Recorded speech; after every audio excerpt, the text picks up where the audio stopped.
नमस्कार दोस्तों। आज एक नई कहानी लेके आया हूँ। कहानी बहुत खूबसूरत है हनुमान जी का। तो हनुमान जी का मतलब क्या होता है? जो मान का हनन करे उनको हनुमान कहते हैं। मान भी ऐसा वैसा नहीं, मान मतलब अभिमान का, अभिप्राय उनका अभिमान से है। जो अभिमान का हनन करे उनको हनुमान जी कहते हैं। तो हुआ यूँ कि सीता जी को सूत के जब हनुमान जी लंका से आए, तो सारे जितने भी बानर थे छोटे मोटे, वो सारे बानर उनको मुबारकबाद देने लगे, उनकी तारीफ़ें करने लगे। तो हनुमान जी को ये बातें पसंद नहीं आई, अच्छी नहीं लगी। कि बोले कि मुझे मुबारकबाद आप लोग मत दो, मैं इसके पात्र नहीं हूँ। जो भी कुछ हो रहा है, जो भी कुछ कर रहा है, वो माधव कर रहे हैं, भगवान राम कर रहे हैं, प्रभु कर रहे हैं।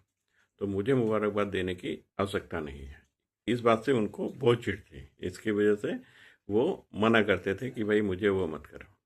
फिर हुआ ऐसा कि थोड़ा आगे चला, उधर युद्ध का समय आया। युद्ध का समय आया तो लक्ष्मण जी की मूर्छित हुए, उनको बाण लगे और वो मूर्छित हुए। जब मूर्छित हुए तो लक्ष्मण जी का संजीवनी लेने के लिए वो पर्वत पे गए।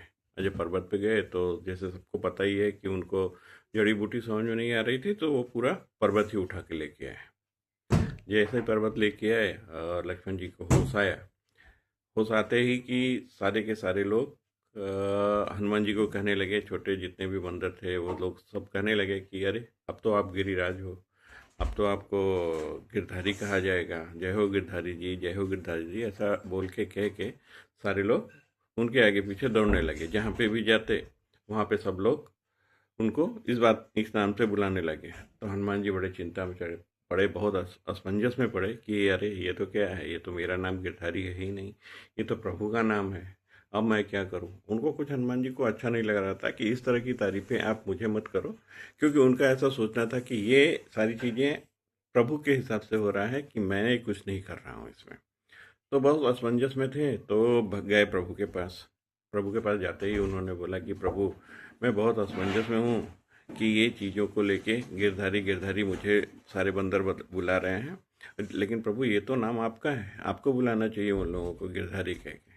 तो बोले राम भगवान बोले कि, मुस्कुराए और बोले कि हनुमान, ये इस बार तो तुम गिरधारी बन ही गए हो, तो अच्छा है कि गिरधारी बने रहो। मैं तुम्हारे इस प्रॉब्लम का समाधान द्वापर युग आएगा तब मैं कर दूंगा। तो हनुमान जी बोले कि ठीक है प्रभु। तो द्वापर युग जब आया तो इंद्र ने बारिश करना चालू किया, जैसे सबको पता है। इंद्र खूब घोर बारिश कर रहे हैं और प्रभु चाहते, उस समय कृष्ण भगवान चाहते तो इंद्र जी को सिर्फ देखने मात्र से ही वो बारिश बंद हो जाती थी। पर उनको दिमाग में हनुमान जी का गिरधारी वाला बात चल रहा था, तो बोला यही सही मौका है हनुमान जी को, जो मैंने बोला था कि भाई गिरधारी का टैग तुम्हारे से हटा के मैं अपने ऊपर ले लूँगा, उस बात का उनको याद आया। और उन्होंने क्या किया कि अपने बाएं दाहिने हाथ के कानी उंगली पे उन्होंने पर्वत को उठाया। तो जैसे उन्होंने पर्वत को उठाया, वैसे ही सबसे ज़्यादा खुश हनुमान जी हुए। हनुमान जी खुश होकर कहा कि प्रभु, हाँ आपने जो वादा किया था वो पूरा कर दिया।